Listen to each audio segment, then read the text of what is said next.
ታሪኩ የሚጀምረው ቶንግ በምትባል ልጅ ነው። ዛሬ በአዲሱ ትምህርት ቤቱ የመጀመሪያ ቀኗ ነው። ነገር ግን እዚያ እንደደረሰች በስህተት የበፊት የትምህርት ቤቷን ዩኒፎርም ለብሳ በመምጣቷ ሌሎች ተማሪዎች ይሳለቁባት ጀመር። በትምህርት ቤቱ ውስጥ ታዋቂ ለመሆን ስትል ዝነኛ እንደሆነች መዋሸት ትጀምራለች። ከሊን በስተቀር ሁሉም ያምኗታል። ሊን በትምህርት ቤቱ በጣም ተወዳጅ ልጅና የልጅነት ጓደኛዋ ናት። ሌሎች ተማሪዎች ቶንግን እንደ እንከን የለሽ የዋህ አድርገው ሲያዩት፣ ሊን ግን ግራ ይገባዋል። ምክንያቱም የድሮውን የማይመችና ተሳዳቢ ባህሪዋን ስለሚያስታውስ እያስመሰለች እንደሆነ ስለሚያውቅ ነው። ቶንግ ሚስጥሯን እንዳያወጣባት ትለምነዋለች። እሱ ግን በልጅነቷ ተስመው እንደነበርና ሊጋቡ ቃል ተጋብተው እንደነበር ለሁሉም በመናገር ያሳፍራታል። በተለይም እርስ በርስ እንደሚዋደዱ የሚገልጽ ወሬ በኢንተርኔት ላይ ሲሰራጭ ቶንግ በጣም ትበሳጫለች። ሊን ግን በዝምታ ይገዳደራት ነበር። በቤት ውስጥ እየተናደደችው ቶንግ የእሷንና የሊንን የልጅነት ፎቶ ለመቅደድ ትሞክራለች። ነገር ግን ልቡ አይጨክንም። ቆይቶም ሊን መንገድ ላይ አግኝተው እርዳታ ይጠይቃታል። ልትርቀው ብትሞክርም በልብስ ውስጥ የደበቀውን ያዳነውን ድመት ታያለች። ድመቷን በደግነት ልታክምለት ወደ እሱ ስትጠጋ ሊን ፈገግ ይላል። እሷም ቁስሉን አሽጋለት ጥራው ትሄዳለች። ሊን ለእሱ ያለው ስሜት እንደገና ማደግ ይጀምራል። ቶንግ የባሊ ዳንስ ተወዛዋዥ መሆኗ ይታወቃል። አዲሱና ጥብቁ መምህሯ ሚስተር ሹ ወደ እሷ በቀረበ ቁጥር ትደነግጣለች። በማግስቱ የክፍል መምህሯ ቶንግን አግኝቶ ለጋዜጣ የሚሆን ስዕል እንድትስል ይጠይቃታል። ምክንያቱም ሰዓሊ እንደሆነች ነግራቸው ነበር። ቶንግ እምቢ ልትል ስትዘጋጅ ሊን በፍጥነት በሷ ምትክ መልስ ይሰጣል። እሷም ይህንን በማድረጓ በጣም ደስተኛ እንደምትሆን ይናገራል። ቶንግ በውስጧ በሊን ብትናደድም እንደተስማማች ታስመስላለች። በመንገድ ላይ ሊን በፍቅር ስሜት ቦርሳዋን ሊሸከምላት ይሞክራል። እሷ ግን ሕይወቷን ማበላሸት ብቻ እንደሚፈልግ ተናግራ በንዴት ትገፋውና ትሄዳለች። ነገር ግን ሊን ስላስከፋት መጥፎ ስሜት ይሰማዋል። ስለዚህ ያስቆማትና ይቅርታ ይጠይቃታል። በዚያኑ ቅጽበት አንድ ሰው በድንገት ከቶንግ ጋር ሊጋጭ ሲል ሊን ያድኗታል። ቶንግ ግን ትገፋዋለች። በዚህም እግሩ ይጎዳል። ከዚያም ሊን ወደ ቶንግ ለመቅረብ ሲል እግሩን በጣም እንዳመመው ያስመስላል። ሕፃን እያሉ ቶንግ የዘላለም የፍቅር ማዕድ አድርጋ የሚንትን ቅጠል የሰጠችውን ያንን ቅጽበት ያስታውሳል። ሊን ያንን ቅጠል በአንገት ሐብል ውስጥ በጥንቃቄ እንደጠበቀውና በየምሽቱ ከመተኛቱ በፊት ወደ ልቡ አስጠግቶ እንደሚይዘው እንረዳለን። በማግስቱ ቶንግ ጎበዝ ለመምሰል ስትል የቤት ስራ ከሌላ ተማሪ ትገለብጣለች። ነገር ግን መምህሩ ይዛታል። ቶንግ ብቻዋን እንዳትቀጣ ሊን እሱም የቤት ስራው እንደገለበጠ ይዋሻል። በቅጣቱም ምክንያት ሁለቱም እስከ ምሽት ትምህርት ቤት ይቆያሉ። በዚያን ጊዜ ነው ቶንግ ሊን ስዕል መሳል በጣም ጎበዝ እንደሆነ የምታውቀው። እሱም ህልሙ ሰዓሊ መሆን እንደሆነና የአርት ትምህርት ቤት መግባት ስላለበት ገንዘብ ለመቆጠብ መጽሐፍ መደብር ውስጥ እንደሚሰራ ይነግራታል። ይህንን ካወቀች በኋላ ቶንግ ሊን በእውነት እንደተቀየረ ትገነዘባለች። በኋላ ላይ ምንም እንኳ መጀመሪያ የቶንግ ኃላፊነት የነበረ ቢሆንም ሊን ለክፍሉ የሚሆነውን የግድግዳ ስዕል ይስልላታል። ነገር ግን ምስጋናው በሙሉ ለቶንግ ሲሰጥ ሊን እንደ መካካሻ ለአንድ ሳምንት ያህል የእሱ አገልጋይ እንድትሆን ይጠይቃታል። ቶንግም ለመስማማት ትገደዳለች። በዚህ ምክንያት ሊን ለእሱና ለጓደኞቹ መጠጥ እንድታመጣ በማዘዝ ያበሳጫታል። እሷም ወዲያውኑ ታመጣላቸዋለች። የሊን ጓደኞች ቶንግ የምታዘውን ሁሉ ስለምታደርግ እንደ አንድ ትልቅ አለቃ ማየት ይጀምራሉ። ይህንን ሲያይ ሊን መጥፎ ስሜት የተሰማውና መጠጡን ወደ ቶንግ ፊት ያቀርበዋል። እሷ ግን ደንግጣ ስትገፋው መጠጡ በሸሚዙ ላይ በሙሉ ይፈሳል። ቶንግ ሸሚዙን ልታጥብለት ወደ ቤት ትወስደዋለች። ማንም በማያይበት ጊዜም በሚስጥር ልታሸተት ትሞክራለች። ነገር ግን በፍጥነት ራሷን ታስቆማለች። ሊን ቶንግ የአንድ ኮሚክ ስዕል ጸሐፊ ትልቅ አድናቂ መሆኗን ይገነዘባል። ነገር ግን ያ ስሙን የደበቀው ሰው ራሱ ሊን መሆኑን አታውቅም ነበር። በኋላ ላይ የቶንግ ጓደኛ ሺያዎ ሊንን ተወደው እንደሆነ ትጠይቃታለች። ቶንግ ግን እየዋሸች እንደማትወደው ትክዳለች። ሺያዎ ይህ ጥሩ እንደሆነ ካልሆነ ግን የታኦ ጠላት ልትሆን እንደምትል ትነግራታለች። ታኦ ከውጭ ሀገር በቅርቡ የተመለሰች የክፍል አለቃ ስትሆን ሁሉም ሰው የሊን ፍቅረኛ እንደሆነች ያወራሉ። ታኦ ከቶንግ ጋር ሰላምታ ትለዋወጣለች። ነገር ግን ሊን እንዳየችው ወደ እሱ ሮጣ ስጦታ ትሰጠዋለች። ይህን መቀበል እንደማይችል ቢናገርም ታኦ ግን ስጦታው ልክ እንደሷ ውድ ስለሆነ በጥንቃቄ እንዲያስቀምጠው ትነግረዋለች። እነሱን ያን ያህል ተቀራርበው ማየት ቶንግን በጣም ያሳዝናታል። ሺያዎም ታኦ በጣም ቀናተኛ እንደሆነችና ማንኛውንም ሴት ወደ ሊን እንደማታስጠጋ ትገልጽላታለች። ከዚህ በኋላ ቶንግ ሊንን ለመርሳት ትሞክራለች። አብረው የተነሱት ፎቶ መሬት ውስጥ ትቀብረዋለች። በክፍል ውስጥ ሊን በተደጋጋሚ የቶንግን ትኩረት ለመሳብ ይሞክራል። ይህም ታኦ በንዴት በሚስጥር ቶንግን እንድትሳደብ ያደርጋታል። ነገር ግን ቶንግ በመጸዳጃ ቤቱ ስለነበረች ሁሉም ነገር እየሰማች እንደሆነ አታውቅም ነበር። በምላሹም ቶንግ የታኦን የክፍል አለቃን ቦታ ትቀማታለች። ሁሉም ሰው ለቶንግ ድምፅ ስለሰጠ ታኦ ይበልጥ ትናደዳለች። ይሁን እንጂ ከዚያ በኋላ ቶንግ ሊንና ታኦን በባህር ዳርቻ ላይ እንደ ፍቅረኛሞች አብረው ስታስባቸው በቅናት እብድ ትሆናለች። ከዚህ በኋላ በትምህርት ቤት የዳንስ ዝግጅት እንዲኖር ሀሳብ ታቀርባለች። ይህን ምንም እንኳን ተጎድቶ የነበረ ቢሆንም ከቶንግ ጋር ለመደነስ የመጀመሪያው ሆኖ ይመዘግባል። ቶንግ ግን ፈቃደኛ ሳትሆን ትቀራለች። ምናልባትም ለዘላለም ሊጎዳ ስለሚችል ከሱ ጋር እንደማትደንስ ትናገራለች። ይህን ግን ከቶንግ ጋር ለመደነስ ሲል ማንኛውንም ሆኖ እንደሚቋቋም ይመልስላታል። በዚያን ጊዜ አንድ ሴት ልጅ ስታያቸው ቶንግ ማንም ሰው ምንም ነገር እንዳያውቅ ሊንን እንደምትጠላው ታስመስላለች። በኋላ ላይ መምህሩ የቶንግ የዳንስ ቡድን ሙሉ በሙሉ የተበላሸ መሆኑን ያያል። ዝቅተኛ ማርክ ሊሰጣቸው ሲል በድንገት ሊን ለመርዳት ይመጣል። ከዚህ በኋላ ሁሉም ሰው በጣም ሲለማመዱ በመቆየታቸው እግራቸው መታመም ይጀምራል። በኋላ ላይ ሊንና ቶንግ በየቤታቸው ለብቻቸው ሲለማመዱ አብረው እየደነሱ እንደሆነ ያልማሉ። ይህን በሚሰራበት ቦታ እንኳ መለማመድ ይጀምራል። ከዚህ በኋላ ቶንግ ወደ ሊን ቤት ትመጣለች። ሊን እሷ የምትወደው የኮሚክስ ጸሐፊ እሱ መሆኑን እንዳታውቅ በፍጥነት ስዕሎቹን በሙሉ ይደብቃል። ከዚያም ቶንግ ሊን ወደ እሷ ይበልጥ ለመቅረብ ሲል ብቻ እሷን በልጅነቷ ትኖርበት የነበረውን ያንን ቤት እንደገዛው ስታውቅ በጣም ትደነግጣለች። ከዚህ በኋላ ሁለቱም ለትምህርት ቤት ወደ ውድድር ልምድ ማድረግ ጀምራሉ። ፊታቸው ቀስ በቀስ እየተቀራረበ ይመጣል። የቶንግም አደናነስ በእያንዳንዱ ልምምድ ላይ እየተሻሻለ ይሄዳል። በድንገት ሊን ከበስተጀርባዋ ወገቧን ይነካታል።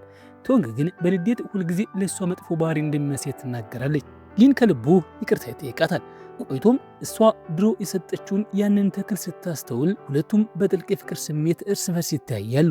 ቶንግ በመጨነቅ ውሃ ትጠይቃለች። ሊን ለስዕሉ ሞዴል እንድትሆንለት ይጠይቃታል። እሷን በመስኮቱ አጠገብ ሆና ፀጉሯን አስተካክላ እንደ ውብ ሞዴል ለስዕል ትዘጋጃለች። ሊንም ፊቷ ላይ እንደሚወርደው ብርሃን እሷም እንደምታበራ በጥልቅ ስሜት እየገለጸላት በቀስታ መሳል ይጀምራል። እየሳላት እያለ ቶንግ እንቅልፍ ይወስዳታል። ሊንም ቀስ ብሎ በመቅረብ ፊቷን በቀስታ ይነካታል። እሷ ግን በድንገት ነቅታ ትገፋዋለች። በእውነቱ ከሆነ ቶንግ ለሊን ያላት ስሜት በጣም እየጠነከረ መጥቷል። ቀብረው የነበረውን የጋራ ፎቶቸውን ቆፍራ ታወጣዋለች። ይህ በእንዲህ እንዳለ ታኦ ሊን የቶንግ የዳንስ አጋር በመሆኑ በጣም ትቀናለች። ከውድድሩ በፊትም ቀሚሶቻቸው ይሰረቃሉ። ለልብሶቹ ኃላፊነት የነበረባት ቶንግ በመሆኗ ሁሉም ሰው እሷን መውቀስ ጀምራል። ሆኖም በላያቸው ላይ ስዕል የቀረጸባቸው አዳዲስ ልብሶች በመስራት ችግሩ ይፈታል። እንዲሁም በመካከላቸው ባለው ልዩ መናበብ ሁሉም ሰው በመማረክ አንደኛ ወጥቶ ያሸንፋሉ። በድንገት የቶንግ የድሮ ጓደኛ ዋንግ ወደ ከተማዋ ይመጣል። እሷም እሱን ለመቀበል ወደ አየር ማረፊያ በፍጥነት ትሄዳለች። ነገር ግን ድንገት ራሷን ስታ በቅፉ ላይ ትወድቅና ወደ ሆስፒታል ትወሰዳለች። እዚያም በደሟ ውስጥ ያለው የስኳር መጠን በጣም አነስተኛ እንደነበረ ይታወቃል። ዋንግ ወደ ሊን ይደውላል። ሊንም በፍጥነት ወደ እሷ በመምጣት ጣፋጭ ይዞላት ይደርሳል። ሆኖም ለዋንግ ብላ ያንን ያህል መዘጋጀቷን ይከፋል። ዋንግ ወደ ትምህርት ቤታቸው ይቀላቀላል። በፍጥነትም የሁሉንም ትኩረት ያገኛል። ይህም ሊን ያስቀነዋል። ይህንን በማየቱ ሊን በጣም ይናደድና ዋንግን ለቅርጫት ኳስ ግጥሚያ ይገዳደረዋል። ሊንም ግጥሚያውን ይቀበላል። ሁለቱም በጣም ጠንክረው ይጫወታሉ። ቶንግ ለማስደመም የተቻላቸውን ያህል ያጥራሉ። እሷ ግን ልቧ በሁለቱ መካከል ስለተከፈለ ለማን እንደምትደግፍ ግራ ይገባታል።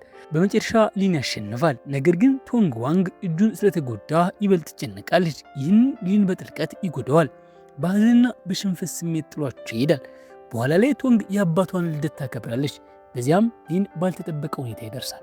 እሷም አባቷና ሊን ለብዙ ዓመታት ጓደኛሞች እንደነበሩ ስታውቅ ትገረማለች። ከፍቺው በኋላ ቶንግ ከእናቷ ጋር ስለሄደች አባቷን ብቻውን ትተው ነበር። አንድ ቀንም ሊን ለቶንግ የፍቅር ደብዳቤ ለማድረስ መጥቶ ነበር። ነገር ግን እሷ አስቀድማ ለቃ ሄዳ ነበር። ለሰዓታት ያህል ይጠብቃት ነበር። እሷም ሳትመለስ ስትቀር ግን አባቷ ወደ ውስጥ እንዲገባ ይጋብዙትና ጓደኛሞች ሆኑ። ቶንግ አባቷ ብቻውን በነበረበት አስቸጋሪ ጊዜ አብሮ ስለነበር ሊንን ታመሰግነዋለች። ሊንም አባቷን ውብ ልጅ ያለው ጥሩ ሰው እንደሆነ ይናገራል። ይህ በእንዲህ እንዳለ ታኦ ሊንን በፍቅር ለማሸነፍ ሆን ብላ ትቀርበዋለች። ይህም በቶንግ ውስጥ ድብቅ ቅናት ይፈጥራል። እሷም ንዴት ታሳያለች። ይህም ሊንን ግራ ያጋባዋል። ከዚያም ዋንግ ቶንግን ለቀጠሮ ይጋብዛታል። ከትምህርት ቤት ከሄደች በኋላ በጣም ማዝኖ እንደነበር፣ አሁን ግን እንደገና በማየቱ ደስተኛ እንደሆነ ይናግራታል። በመገናኘታቸውም ይቀጥላሉ።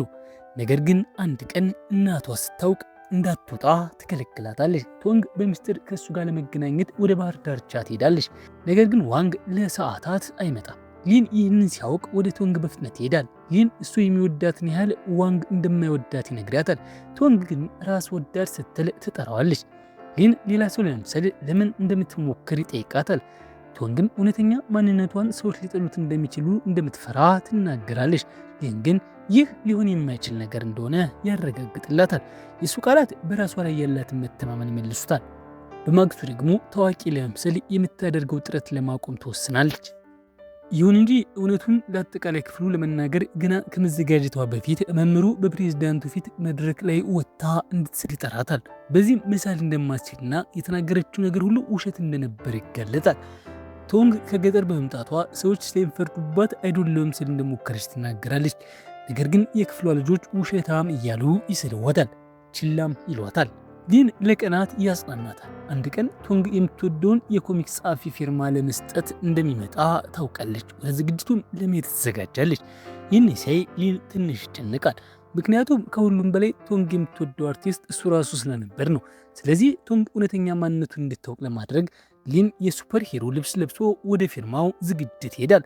ከሩቅ ሆኖ ቶንግን ያያታል። ከዋንጋ መሆኗንም ያስተውላል። ይህንን ሲያይ ልቡ በጥልቅ ይሰበራል። በዚያ ቅጽበት አንዳንድ ልጃገረዶች ተደብቆ ሲመለከት አይተው ሴቶችን የሚመስል ባለጌ እንደሆነ ሲናገር ያንን ቦታ ትቶ ወደ ሌላ ስፍራ ይሄዳል። በተመሳሳይ ሰዓት ቶንግ በድንገት በደረጃው ላይ ትንሸራተታለች። ሊንም በድንገት መጥቶ ጉዳት ከመድረሱ በፊት ያድናታል። ቶንግ ፊቱን ማየት ትፈልጋለች። እሱ ግን ማንነቱን ሳይገልጽ ይሮጣል። በዚህ ምክንያት ሊን ለፊርማ ዝግጅቱ የዶሮ ጭንቅላት ማስክ ያደርጋል። የእሷ ተራ ሲደርስ ቶንግ በጥቂቱ በመገረም ታየዋለች። ምክንያቱም የሆነ የምታውቀው ሰው እንደሆነ ይሰማታል። ፎቶ በሚነሱበት ጊዜ ሊን አጋጣሚውን በመጠቀም ወደ እሷ ይቀርባል። የመጀመሪያ ጊዜ የቶንግን እቅፍ ያገኛል። ቆይቶም አድናቂዎቹ ፊቱን ለማየት ጥያቄ ያቀርባሉ። ስለዚህ ፊቱን ለማሳየት የዕጣ ማውጣት ስነ ስርዓት ይደረጋል። ብዙኛው አሸናፊ ዋንግ ሆኖ ይወጣል። እሱ ብቻ መድረክ ላይ ወጥቶ የሊንን ፊት ማየት ይችላል። ሊን ማስኩን ሲያነሳው ዋንግ ከማስኩ በስተጀርባ ሊን መሆኑን በማወቁ በጣም ይደነግጣል። ምን ማድረግ እንዳለበትም ግራ ይገባዋል። በኋላ ላይ ሊን ሚስጥሩን እንዲያወጣበት ይለምነዋል። ዋንግ በአንድ ቅድመ ሁኔታ ይስማማል። እሱም ሊን ከቶንግ ለዘላለም እንዲርቅ ነው። ይህ በእንዲህ እንዳለ ቶንግ ከምትወደው አርቲስት ጋር በኢንተርኔት ላይ ስታወራ ሊን የሚባልና በጥቂቱ የምትወደው ጓደኛ እንዳላት ትነግረዋለች። ቆይቶም ቶንግም ወደ ሊን ቤት ትሄዳለች። በሩ ሲከፈት የምትወደው የኮሚክስ ስዕል ገጾች በአየር ላይ ሲበሩ ታያለች። በዚህም ጊዜ ቶንግ የምትወደው ጸሐፊ ራሱ ሊን መሆኑን ትረዳለች። ሊን ሁሉም ነገር ለማስረዳት ቢሞክርም ቶንግ ግን ሁኔታውን እንዴት እንደምትቋቋሙ ስላላወቀች ጥላው ትሄዳለች። በትምህርት ቤትም ቢሆን ቶንግ ከእሱ ጋር ለመነጋገር ስለምትፈራ ሁልጊዜ ትሸሸዋለች። ሊን በተደጋጋሚ ይቅርታ ይጠይቃታል። የእሷ ይቅርታ ለማግኘት ሲል ማንኛውንም አይነት ትዕዛዝ ለመፈጸም ዝግጁ መሆኑን ያሳያል። በመጨረሻ ቶንግ ከእሱ ጋር ለመነጋገር ትስማማለች።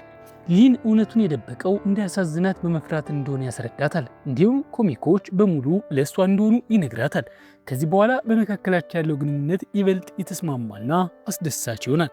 ይሁን እንጂ የቶንግ እናት አሁንም ቢሆን እግሮቿ እስኪደሙ ድረስ እንድትደንስ ታስገድዳታለች። ሊን እንዲገናኙ ሲደውልላት ቶንግ በዳንስ ውድድር ምክንያት መምጣት አትችልም። ሁሉን ነገር መቋቋም የሰለቻት ቶንግ በመጨረሻ የእናቷን ፊት ለፊት ትጋፈጣታለች።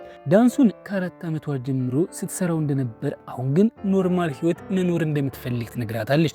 ቶንግ እናቷ ዳንሱን በትክክል እስክታከናወን ድረስ ያለምንም ምግብ ለሰዓታት ታሰቃያት የነበረው ያንን ቀን ታስታውሳለች። እናቷ ግን ንግግሯን ሳትቀበል በመቅረት ለብዙ ቀናት ከቤት እንዳትወጣ ትከለክላታለች። ቶንግ ለማምለጥ ብዙ ጊዜ ትሞክራለች። በመጨረሻም ይሳካላታል። ሊን በፓርክ ውስጥ ወዳዘጋጀላት የልደት ሰርፕራይዝ ይወስዳታል።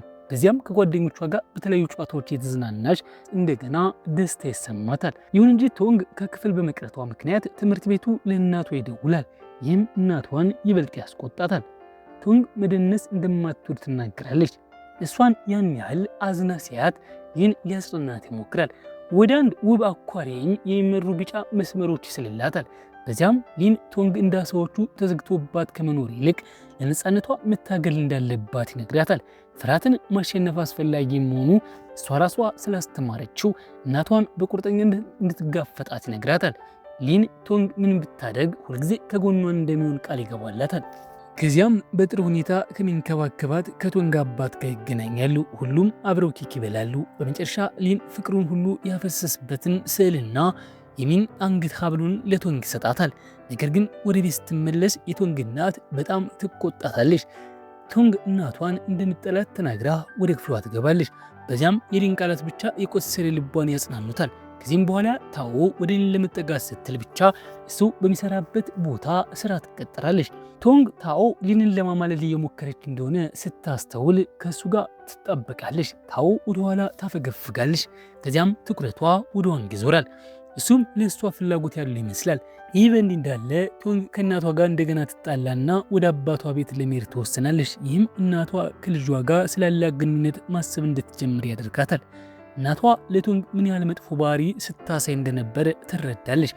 ቶንግ እናቷ ራሷ ድሮ የባሌ ዳንስ ተወዛዋዥ እንደነበረች፣ ነገር ግን በቁርጭምጭሚት ጉዳት ምክንያት ህልሟን ለመተው እንደተገደደች ትረዳለች። አባቷ ቶንግ ወደ ቤት እንድትመለስ ይመክራታል። እሷም ምክሩን ትቀበላለች። የቶንግ እናት ልጇን እንዳየቻት በጣም ትደሰታለች። በእሷ ላይ ያን ያህል ጫና በመፍጠሯም ከልቧ ይቅርታ ትጠይቃታለች። ቶንግ ይቅር ትላለች። ከዚያን ቅጽበት ጀምሮም ግንኙነታቸው መሻሻል ይጀምራል።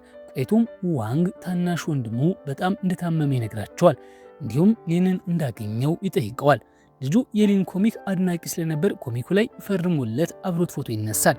ነገር ግን ያ ፎቶ በኢንተርኔት ላይ ይለቀቃል ብሎ ሊን ፈጽሞ አልጠበቀም ነበር። በድንገት ሁሉም ሰው የሊን እውነተኛ ማንነት ያውቃል። ልጃገረዶቹ በዙሪያው ይሰበሰባሉ። ሊንም ፊርማ መፈረም ይጀምራል።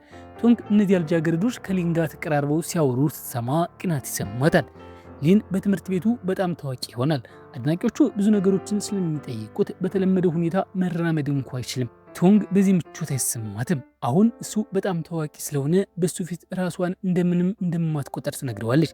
ሊን ከሚያውቃቸው ሌሎች ሴቶች ሁሉ ሙሉ በሙሉ የተለየች ስለሆነች እንዳትጨነቅ ይነግራታል። ነገር ግን ቶንግ አሁንም የስጋትና የቅናት ስሜት ያድርባታል። ስለዚህ ሊን በህይወቱ ውስጥ ብቸኛዋና እውነተኛዋ ሰው እሷ መሆኗን በማረጋገጥ ያረጋጋታል። በኋላ ላይ ሊን የኮሚክ አርቲስት ለመሆን መነሳሳትን ከየት እንዳገኘ ሲጠይቅ አንዲት ጣፋጭ ሴት እንዳነሳሳችውና በፍቅር ስሜት በመነሳሳት ሰዎች በጣም የሚወዱትን የኮሚክ እንደፈጠረ ይናገራል።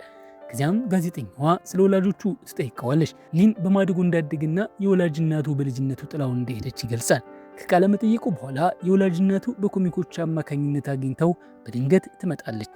የአርት ትምህርት ቤት የሚማርበት ወጪ ለመሸፈን ትጠይቃለች። ይህ ከልጅነቱ ጀምሮ የሊን ህልም ነበር። ነገር ግን አሁንም በውስጡ ቅሬታ ስላለው እምቢ ይላታል። እሱን ለማሳደግ አቅም ስላልነበራት ጥለው እየሄደች ብታስረዳውም ይህን ግን አሁን ነገሮችን ለማስተካከል በጣም እንደረፈደ ይነግራታል። ይህ በእንዲህ እንዳለ ቶንግ የባሌ ዳንስ ክፍሏን እየቀረሰች ሳለ ሳታውቀው በሙዚቃው ምት መደነስ ትጀምራለች። ይህም ነፍሷን ይነካታል። ዳንስ በእውነት የህይወቱ አካል መሆኑን እንድትረዳ ያደርጋታል። ያለምንም የእናቷ ጫና ከምንጊዜውም በላይ በዳንሱ ትደሰታለች። ነገር ግን አሁንም ውድድሩ ላይ ልትዋረድ እንደምትችል ትፈራለች። ሊን ልቡ በእያንዳንዱ እርምጃ ከእሷ ጋር እንደሚሆንና እንደሚመራት ይነግራታል። ይህም በራሷ ላይ ያላትን እምነት ይመልስላታል። ቆይቶም የሊን የወላጅ እናት በወላጆች ስብሰባ ላይ ትመጣና ሌላ እድል እንዲሰጣት ትጠይቃለች። ሊን ግን ቁስሉ አሁንም ጥልቅ ስለሆነ እንድትሄድ ይነግራታል። ቶንግ እሱን ያን ያህል ተናዶ አይተው ስለማታውቅ ትከትለዋለች። እሱም እናቱ ጥላው መሄዷ ምን ያህል ህመም እንዳስከተለበት ይነግራታል። በሊን ጭንቀት ምክንያት ቶንግ በዳንስ ክፍሏ ላይ ትኩረት ታጣለች። ስለሱ ስሜት ብቻ ስለምታስብም በአእምሯ ትሰደዋለች። የሊንን እናት ታገኛታለች። እናቱም ለወደፊት ህይወቱ ሲል ወደ አርት ትምህርት ቤት እንዲሄድ እንድታሳምነው ትጠይቃታለች። ይህም ቶንግን በጥልቅ ይጎዳታል። ምክንያቱም እሱ ወደ ሩቅ ቦታ ይሄዳል ማለት ነው። ቶንግ ለሱ እንክብካቤ ብቁ እንዳልሆነች ትናገራለች። እናቲቱ ግን ለምግቡ የሚሆን ገንዘብ እንኳ ስላልነበራት ከሌሎች ወላጆች ጋር የተሻለ ህይወት እንዳይኖረው ስትል ጥላው እንደሄደች ትናገራለች። አሁን ግን ለሱ የሚበጀው ነገር ብቻ የምትፈልገው። ይህ እንዲህ እንዳለ ሊን ራሱን በቤት ውስጥ ይቆልፋል። ቶንግም ልክ እንደ ሌባ አጥሩ ላይ ትወጣለች። ስትወድቅም እጇ ይቆስላል። ሊንም በጥንቃቄ ያክምላታል። እናቱን በእውነት እንደሚጠላት ትጠይቀዋለች። እሱ ግን እንደማይጠላት ነገር ግን ከእሷ ጋር ብቻ ደስተኛ መሆን እንደሚፈልግ ይነግራታል። ምንም እንኳን ቶንግ ደስ ቢላትም እሱ ስሜቱን እየደበቀ እንደሆነ ትረዳለች። ሊን በልጅነቱ ወደ እውነተኛ እናቱ ሲሮጥ የሚያሳይ ስዕል ታገኝና እሱ ሳየው ትደብቀዋለች። በኋላ ላይ ቶንግ እናቱ እንደሚናፍቃት ስለምታው ያንን ስዕል ታሳየዋለች። ሊን በመጨረሻ የውስጥ ስብራቱን እውነታውን ይቀበላል። ከዚያም እሱ ያሳደጉትን ወላጆች ለመጠየቅ ይሄዳል። እነሱም እሱን ማሳደግ በህይወታቸው ያገኙት ትልቁ ውብ ስጦታ እንደሆነና እሱም ፍጹም የሆነ ልጅ እንደሆነ ይነግሩታል።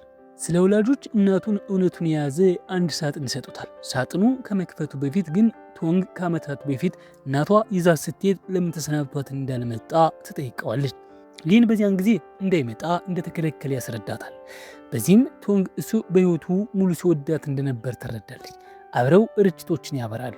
በሳጥኑም ውስጥ ከእናቱ የተላኩ ደብዳቤዎችን ያገኛሉ። ደብዳቤዎቹ ስለ ልጅነት የሚጠይቁና ልክ እንደ ጠባቂ መልአክ በሩቆና ትከተለው እንደነበር እሱም በደስታ እንዲያድግ ያገኘችውን ገቢ ሁሉ ትልክለት እንደነበር ያሳያሉ። ቆይቶም ልደቱን ያከብራል። ይህን ፍቅረኛ እንዳለው ሲጠይቅ ከዚያ ካሉት ልጃገረዶች መካከል አንዷን እንደሚወድ ይናገራል። ይህም ሁሉም ሰው እሷ ቶንግ መሆኗን እንዲረዱ ያደርጋል። እሷ ግን በሀፍረት ጨዋታውን ተቀይራለች። አብረው ይደንሳሉ። እርስ በርሳቸውም የቅርብ ጓደኛሞች እንደሆኑ ይሰማቸዋል። ቶንግ አምሮባል ትለዋለች። ስሜቷን መቆጣጠር አቅቷትም ልትስመው ትቃረባለች። ከዚያም ለልደት ስጦታ የሚሆን የውሃ ቀለም ትሰጠዋለች። እሱም ቀለሙን ተጠቅሞ በባህር ዳርቻ ላይ በደስታ ስትደንስ የሚያሳይ ውብ ስዕል ይስልላታል። ከዚህ በኋላ ይህን ሌላ ከተማ ውስጥ ወደሚገኝ የአርት ትምህርት ቤት ለመሄድ ይወስናል። ነገር ግን ዋናው ችግር ቶንግ ከእሱ ጋር መሄድ አለመቻሏ ነው። እሱ መለየታቸውን ይፈራል። ቶንግን ብትፈራም ነገር ግን ሳይሄድ ቀርቶ በኋላ ላይ እንዳይቆጭና እሷን ለዘላለም እንዳይወቅሳት ይበልጥ ትሰጋለች። ለዚህ እንዲሄድ ደስተኛ እንዲሆንና በእሷ ተነሳሽነት የተሳሉ ውብ ስዕሎችን ይዞ እንዲመለስ ታበረታታዋለች። እሱ የሰጣትን የአንገት ሐብል ታሳየዋለች። አብሮነታቸው በጣፈንታ የተጻፈ እንደሆነና ርቀት ሊለያቸው እንደማይችል ትነግረዋለች። ሊን ዕቃዎቹን ይሸክፋል። ለጓደኞቹና ለወላጆቹ ስንብት ያደርጋል። ቶንግ የሚሰናበትበት ጊዜ ሲደርስ ግን ለእሷ ሰርፕራይዝ ያዘጋጃል።